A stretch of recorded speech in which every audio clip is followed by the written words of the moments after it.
So again, in the hypothesis test, we found that those means are actually different from each other. So a natural question would be, how different from each other are they? And that can be used by looking at a confidence interval for those paired samples.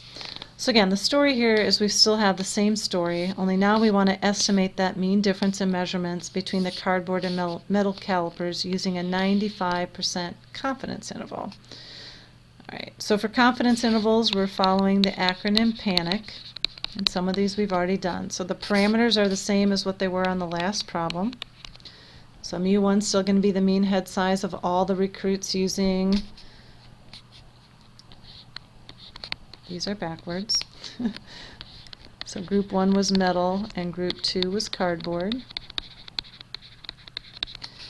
And that means our random variable x bar 1 is going to be the mean head size of 18 randomly selected recruits using the metal calipers versus x bar sub 2, which is the same for the cardboard calipers.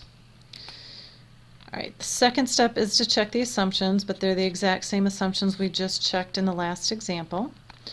And then we're going to name the procedure used. So in this case, since those conditions check out and we want a confidence interval, in this case now we're going to look at the paired t-interval instead of the paired t-test. All right, so the next letter in PANIC is I, so we're going to get our confidence interval or interval estimate along with the point estimate.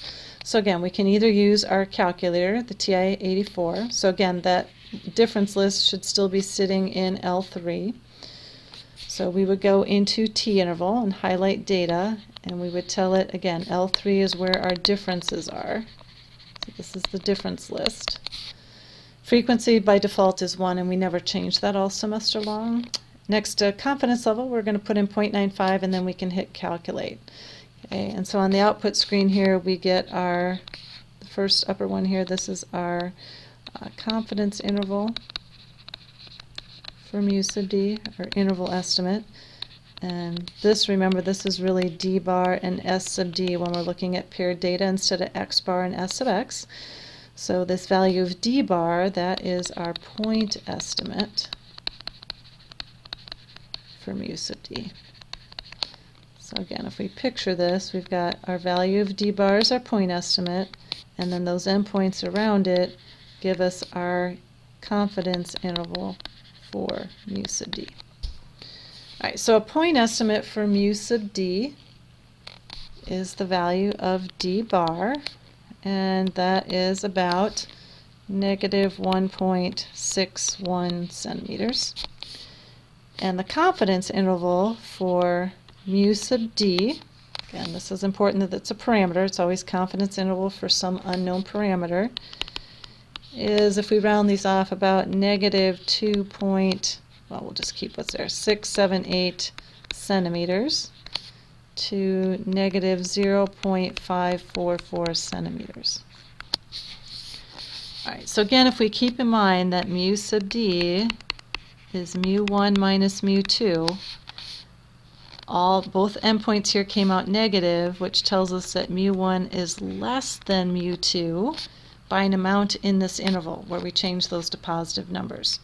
So we are 95% confident that the mean head measurement of all recruits using the metal caliper is between 0.54 centimeters and 2.68 centimeters less than, so that's what takes care of those negative numbers on those endpoints, less than the mean head measurement of all recruits using the cardboard calipers.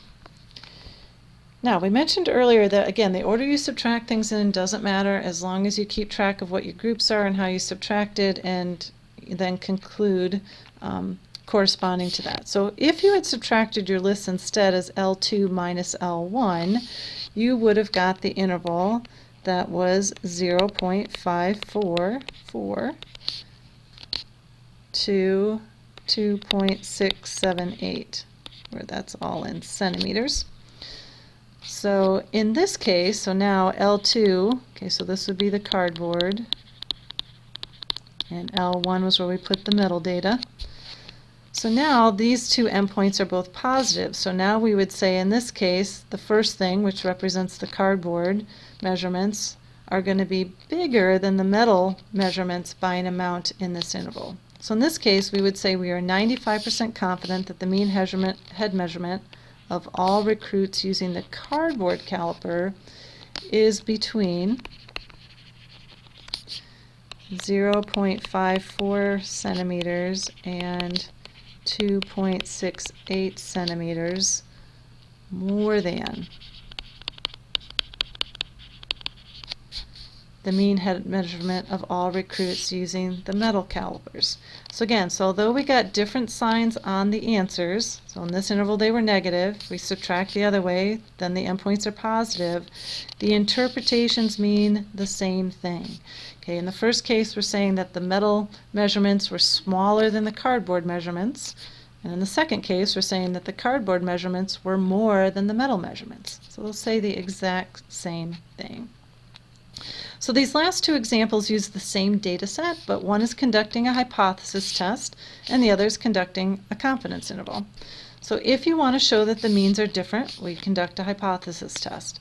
If you want to estimate what that mean difference actually is, then you conduct a confidence interval.